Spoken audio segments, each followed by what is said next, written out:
Olá pessoal, sejam todos muito bem-vindos a mais uma atualização de Geopolítica e Atualidades. Aqui no meu canal você fica sempre por dentro das principais atualizações, dos principais acontecimentos de geopolítica e atualidades, tanto no cenário mundial quanto também no cenário nacional. Então, se você se interessa por esses assuntos, aqui é o seu lugar. Se não for inscrito ainda no canal, clique aqui, se inscreva, ative as notificações e toda segunda-feira nós temos aqui uma atualização semanal dos principais acontecimentos que marcaram o nosso país e o mundo em um intervalo de 7 dias. Eu te peço também para não esquecer de deixar aqui o comentário nesse vídeo, deixar um comentário, deixar o like, isso é muito importante. Quanto mais likes, quanto mais comentários, quanto mais interação tivermos no vídeo, para mais pessoas eles vão entregar esse vídeo. Isso vai ser melhor para o meu canal e tudo que melhora o meu canal faz com que eu tenha mais condições também de produzir melhores e vídeos com uma frequência maior para vocês. Beleza? Mas vamos lá, pessoal. O que aconteceu nos últimos 7 dias que marcou aí a geopolítica e a atualidade no mundo? Hoje nós vamos trazer para vocês aqui a atualização lá do conflito entre Rússia e Ucrânia. Vamos ver que a Ucrânia continua entrando pelo território russo e a Rússia continua se aproximando cada vez mais dos seus objetivos. Vimos também que a Rússia essa semana ela acusou a Ucrânia de fazer um terrorismo, uma tentativa de terrorismo nuclear. O que é isso? Qual é o risco para aquelas potências ali da região? Existe um risco de uma escalada nuclear? Enfim, vamos discorrer sobre esse assunto daqui a pouquinho. Vamos falar também sobre as atualizações entre os conflitos ali entre Israel e Hamas. Na verdade, essa semana isso se escalou para o Líbano. Na noite de ontem, de sábado para domingo, nós tivemos ali uma troca de ataques entre o Hezbollah, que está ali baseado no Líbano, e os soldados israelenses. Esse ataque foi um ataque muito grande, o maior já há décadas. Mas enfim, vamos falar um pouco mais sobre isso também. E é claro, a gente não pode deixar de falar sobre a atualização na Venezuela, como é que está o cenário geopolítico lá, como é que está lá a situação pós-eleição, o reconhecimento pelas potências internacionais. Não podemos deixar de falar também sobre a situação da eleição americana, porque ali nós temos Kamala e Trump, e a eleição americana é importante porque ela acaba influenciando, gente, em toda a geopolítica mundial. Mas enfim, bora lá, pessoal. O primeiro tema que eu trouxe para vocês é esse aqui. Há cerca de 2 semanas, um alto funcionário dos Estados Unidos, ele disse que o Irã ele vai sofrer sérias consequências. O Irã ele sofrerá sérias consequências. Consequências, olha aqui, gente, catastróficas. O Irã sofrerá consequências catastróficas se ele atacar Israel. E ele admite também na sua declaração que um ataque do Irã a Israel vai ser ruim não só para o Irã. Olha só o que ele diz. Se tomar este caminho, porque as consequências seriam catastróficas, especialmente para o Irã. Se tomar este caminho, todos os países ali da região, porque as consequências seriam catastróficas, uma guerra direta, especialmente e o Irã. Para o Irã. No entanto, os Estados Unidos ameaçam com a finalidade de dissuadir os iranianos, ameaçam dizendo que as consequências para o Irã seriam muito mais fortes. Mas nessa semana, o líder iraniano, ele disse que o Irã retaliará contra Israel. Quando? No momento de máxima surpresa. Como que você avisa o seu inimigo que você vai atacar de surpresa? Se você avisa que você vai atacar de surpresa, já não vai ser tanta surpresa assim. E foi isso que aconteceu, gente. O Irã, ele disse que essa retaliação viria, mas o momento ele não precisou. Então essa retaliação, ela viria no momento em que os israelenses não estivessem aguardando. Mas é claro que eles já estavam preparados desde a semana passada, pensando aí nessa situação. E agora, de sábado para domingo, para ser mais preciso, para amanhecer ontem, Israel ele fez um ataque muito forte no Líbano, não somente no sul do Líbano, ele atacou todo o Líbano, de norte a sul, atingindo ali pontos ligados ao Hezbollah. Aqui, gente, esse ataque, prestem atenção, ele usou mais de 100 caças para atingir todo o Líbano. E ali ele atingiu lançadores de foguetes e de mísseis do Hezbollah. E é claro, se o Hezbollah estava se preparando para um ataque, ele não perdeu mais tempo e ele executou o seu ataque. O Hezbollah, segundo ele executou ontem a primeira fase dos ataques contra Israel. Nessa primeira fase dos ataques, ele lançou cerca de 320 foguetes e drones. E a IDF, né, as Forças de Defesa de Israel, segundo eles conseguiram abater ali cerca de 200 mísseis e drones. Mas nós sabemos, gente, pelas imagens e pelas agências de notícias internacionais, que tanto Israel quanto o Líbano, pontos ali relacionados ao Hezbollah, nessas duas áreas nós tivemos ali mísseis e foguetes atingindo ali estruturas nos dois países. No sul do Líbano, nós tivemos o relato de que 3 pessoas morreram ali durante esses ataques. Ainda não foi relatado nenhuma vítima do lado de Israel. Mas Netanyahu, o primeiro-ministro israelense, ele voltou a falar depois desses ataques. E ele disse o seguinte, gente, ele disse que ele vai manter uma regra simples, bem simples. Quem machucar Israel, nós o machucaremos. Então, se alguém atacar Israel ou se alguém estiver fazendo planos de atacar Israel, ele vai atacar, ele vai atingir, ele vai machucar quem quiser machucar Israel. Enfim, gente, mais um capítulo nessa guerra ali entre Israel e Hamas, que na verdade não é somente contra o Hamas. É contra o Hamas, é contra o Hezbollah, é contra uma série de milícias e grupos terroristas que existem ali naquela região, a maioria deles financiados pelo Irã, que são contrários ali à existência de Israel. Mas e aí, se o Hezbollah continuar atingindo Israel? Se o Hezbollah orquestrar outro ataque contra Israel? Qual é a força, qual é o exército, quais são as armas que o Hezbollah tem? Ele tem capacidade de atingir Israel? Ele tem capacidade de vencer uma guerra contra Israel? Enfim, pessoal, eu trouxe para vocês aqui um panorama geral de tudo que o Hezbollah tem, que ele pode ser usado como força ali contra Israel. Vamos lá. O Hezbollah, gente, ele tem cerca de 150 mil mísseis e foguetes. A gente sabe que em uma guerra, às vezes diariamente, é usado ali milhares de foguetes. Mas 150 mil mísseis e foguetes é uma quantidade considerável. E contando, é claro, né, gente, que o Irã ele continua abastecendo o Hezbollah com mísseis e foguetes e drones. Então, à medida que o Hezbollah vai utilizando aí esses mísseis, foguetes e drones, o Irã ele tem a capacidade de ir repondo aí tanto drones, foguetes, mísseis que estarão sendo utilizados aí pelo Hezbollah. O Hezbollah, gente, ele declara ainda que ele tem foguetes e mísseis que são capazes de atingir todas as áreas de Israel. Nem todos esses foguetes são foguetes teleguiados, nem todos eles, mas ele garante que ele tem inclusive mísseis de precisão, drones, mísseis anti-tanque, inclusive esses dias ele atingiu ali alguns tanques de Israel, mísseis antiaéreos, mísseis antinavio. Israel já foi vitimado ali há algum tempo, cerca de 6 soldados israelenses foram vítimas de um ataque do Hezbollah a um navio israelense e ali morreram alguns soldados. Além, né, gente, é claro, de cerca de 100 mil combatentes, que segundo eles têm cerca de 100 mil combatentes que poderão ser utilizados a qualquer momento em uma guerra contra Israel. Segundo eles têm ainda cerca de 20 mil desses 100 mil, eles estão na ativa e atuam ali em tempo integral, de prontidão ali para um ataque a qualquer momento ou uma defesa caso Israel continue atacando. E trazendo aqui a atualização sobre os conflitos entre Rússia e Ucrânia, a incursão de Kiev na Rússia mostra aos aliados que a Ucrânia pode vencer a guerra. Não, gente, não mostra. É claro que não. Essa notícia aqui é uma notícia tendenciosa. A incursão de Kiev na Rússia mostra que a Rússia está mais preocupada em atacar a Ucrânia do que defender ali as suas áreas na fronteira. Em momento nenhum, essa incursão de Kiev na Rússia, ela foi ali enfrentada pelos russos. Os russos, eles estão esvaziando ali a fronteira com a Ucrânia e deixando a Ucrânia ocupar ali aquela região, porque não é prioridade dele naquele momento conquistar ali aquele território. Segundo Zelensky, eles criaram ali uma zona tampão em Kursk.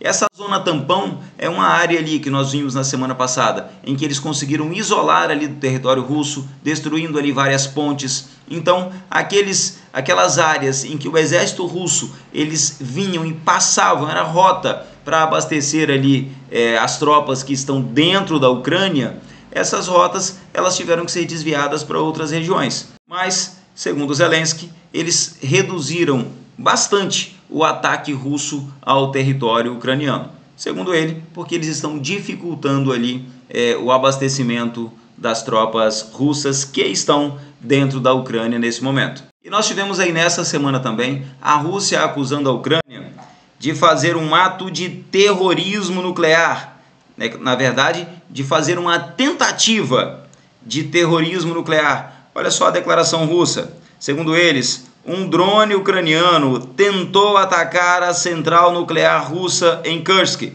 durante a madrugada da última sexta-feira. Então, segundo eles, se a Ucrânia conseguisse atingir ali a usina nuclear, seria uma catástrofe nuclear. Então, eles acusaram a Ucrânia de fazer uma tentativa de terrorismo nuclear, por tentar ali atingir as instalações nucleares russas. Olha só o desenrolar dessa guerra. Uma notícia interessante que eu trago para vocês agora, um fato que tem acontecido na Índia e que tem relação da guerra da Rússia com a Ucrânia. Preste atenção aqui, pessoal. Olha só o que está acontecendo na Índia.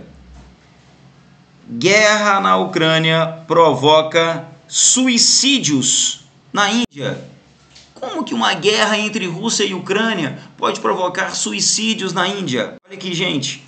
Pelo menos 63 lapidadores de diamantes cometeram suicídio em Surat nos últimos 16 meses. E o que isso tem a ver com a guerra entre Rússia e Ucrânia? Olha só, esse município de Surat, ele é responsável pelo corte e o polimento, gente, de 80% dos diamantes do mundo. É um município com cerca de 600 mil habitantes, em que grande parte dele vive ali da lapidação de diamantes. E com a guerra entre Rússia e Ucrânia, houve aí um embargo à exportação russa de vários produtos, inclusive o embargo à exportação de diamantes. Então, a Índia, os compradores de diamante, eles não estão comprando mais os diamantes russos. Então, isso fez com que a produção de diamante lapidado, o trabalho dessas pessoas ali, tenha diminuído drasticamente. E desses 63 lapidadores que cometeram suicídios ali nos últimos 1 ano e 4 meses, eles deixaram bilhetes dizendo que eles estavam cometendo esse ato porque eles não tinham mais condições de sustentar as suas famílias por conta de não ter mais trabalho. E é claro que, dentre outros fatores, esse não é o único fator, dentre outros fatores, a guerra entre Rússia e Ucrânia diminuiu bastante a exportação do diamante russo para essa região. E com isso, essa cidade indiana está sofrendo ali uma profunda crise financeira. E no último sábado foi comemorado o 33º aniversário de independência da Ucrânia. É isso mesmo, pessoal, de independência da Ucrânia relacionado à União Soviética. Então, nessa comemoração, o que Zelensky fez? Cara, ele fez alguns anúncios ali interessantes. O principal deles, ele disse que a Ucrânia ela está produzindo agora, a fabricação nacional, um míssil drone chamado de Palianitsia. Ele é muito mais rápido e poderoso do que o que eles estavam dispondo para a guerra até o momento. Inclusive, gente, a gente sabe que o presidente ucraniano, ele era um comediante. E ele utiliza aí da sua veia de comédia para nomear aí esse míssil drone ucraniano. Por quê? Esse nome aqui, gente, Palianitsia, ele é um nome que os russos têm dificuldade de pronunciar. Então Zelensky declarou essa semana que os russos serão atingidos de forma forte e rápida e não saberão nem pronunciar o que foi que os atingiram. Enfim, essa é uma ameaça de Zelensky, dizendo que a Ucrânia tem aí agora de fabricação nacional um míssil drone forte e poderoso, capaz de enfrentar aí a Rússia. Enfim, segundo ele já testou aí esses mísseis e eles foram exitosos ali em atacar forças russas. Vamos ver como vai ser a utilização dessas armas no desenrolar da guerra. E nós tivemos também, neste fim de semana, uma troca de prisioneiros entre Rússia e Ucrânia. Cerca de 230 prisioneiros foram trocados. 115 ucranianos, 115 russos. Esses 115 russos, gente, são soldados russos que foram cercados quando a Ucrânia estava ali invadindo a região de Kursk, que eles pegaram ali os russos de surpresa. E esses 115 ucranianos que foram libertados pela Rússia, eles também foram cercados na região de Kharkiv e Kherson. Eu não podia finalizar essa atualização dos conflitos entre Rússia e Ucrânia, lembrando a você que o Putin ainda não cumpriu a sua promessa. Vladimir Putin ainda não recuperou os territórios russos que estão ali nesse momento ainda sendo ocupados pelo exército ucraniano. Mais uma semana falando da Venezuela. E o que eu trago para vocês hoje sobre a Venezuela, gente? Declarações da União Europeia são apoio a golpe na Venezuela. Bom, essa é a fala de um ministro venezuelano. Segundo ele, quando a União Europeia exige a publicação dos boletins dos dados detalhados das eleições presidenciais pelo Poder Eleitoral para reconhecer os resultados, eles acabam dando armas ali para a oposição. E a União Europeia ela foi um pouco mais além ainda. Ela manifestou que, segundo atas publicadas pela oposição, o então candidato Edmundo González parece ser o vencedor do pleito. Então, Maduro ele acusa a União Europeia de estar incentivando ali um golpe de Estado na Venezuela. E esse assunto golpe de Estado, nas falas do Maduro, ele se relaciona também ao Brasil. Mas daqui a pouco eu falo para vocês o que tem a ver a acusação de golpe na Venezuela com o nosso país. Vamos lá, gente. No dia 24, sábado, ela criticou ali a atuação de 11 países que ela chama de governos fracassados. Esses 11 países, eles contestaram a validação das eleições na Venezuela. Esses países são a Argentina, Costa Rica, Chile, Equador, Estados Unidos, Guatemala, Panamá, Paraguai, Peru, República Dominicana e Uruguai. Maduro disse que essa é uma atitude grosseira e insolente.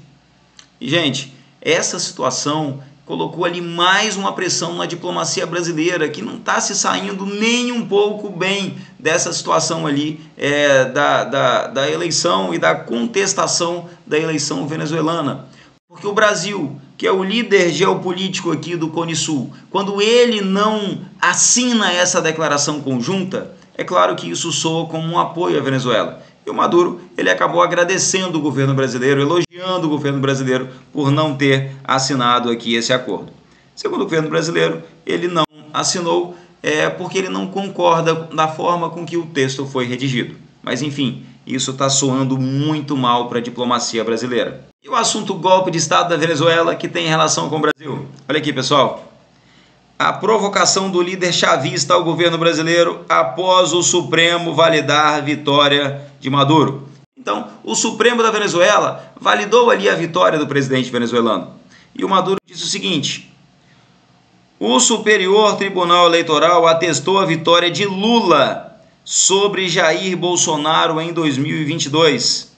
Também relembrou a tentativa de golpe de Estado no Brasil, como aqui na Venezuela, de maneira quase idêntica. Bom, gente, essa é a declaração de Maduro. Segundo ele, da mesma forma em que o Supremo no Brasil reconheceu a vitória de Luiz Inácio Lula da Silva contra o seu candidato opositor, que era Jair Bolsonaro, na Venezuela, o Supremo também reconheceu o resultado da sua vitória e, segundo ele, as situações são idênticas. Ele lembra, inclusive, do 8 de janeiro aqui no Brasil. Segundo ele, o 8 de janeiro foi uma tentativa de golpe, assim como ele está sofrendo uma tentativa de golpe na Venezuela hoje. Bom, o governo brasileiro ainda não comentou essas declarações. E, particularmente, nem sei se vai comentar, porque cada declaração que o governo brasileiro dá com relação a essa situação que envolve ali a eleição da Venezuela, ele acaba se complicando mais aí, diplomaticamente falando. Para finalizar, a gente finaliza aqui falando sobre a eleição americana. Os Kennedys. Lembra? John Kennedy, presidente dos Estados Unidos, que foi assassinado com tiro. Lembra? Pois é, gente. Essa semana os Kennedys se dividiram. Robert Frederick Kennedy Jr., sobrinho de John Kennedy, ele abandonou ali a possibilidade, a chance, ele saiu da corrida eleitoral porque ele também era um candidato à presidência dos Estados Unidos. Então ele disse que ele está abandonando a sua corrida presidencial porque ele não tinha chance de ganhar. E ele abandona para quê? Para apoiar Donald Trump. Então o sobrinho de John Kennedy apoia Donald Trump. E o neto de John Kennedy, gente, ele foi lá discursar na convenção que definiu a Kamala como a candidata que vai ser contrária, agora oficialmente, a Donald Trump. Então, neto de John Kennedy apoia Kamala Harris e o sobrinho de John Kennedy apoia Trump. A gente sabe que a família Kennedy nunca foi muito coesa, nunca foi ali às mil maravilhas internamente. Mas nesse momento nós temos aqui dois Kennedys em lados opostos na corrida presidencial norte-americana. Beleza, pessoal? Tranquilos? Essa foi a nossa atualização de geopolítica. E é claro, se você assistiu esse vídeo até aqui, não deixa não de clicar aqui, ativar as notificações, se inscrever no nosso canal se não for inscrito ainda e ficar por dentro aí das principais notícias relacionadas a atualidades e geopolítica no cenário mundial. Forte abraço e a gente se vê na próxima segunda-feira com mais uma atualização semanal ou a qualquer momento aqui nos nossos shorts, com alguma atualização emergencial, caso isso aconteça durante essa semana. Beleza? Até o próximo!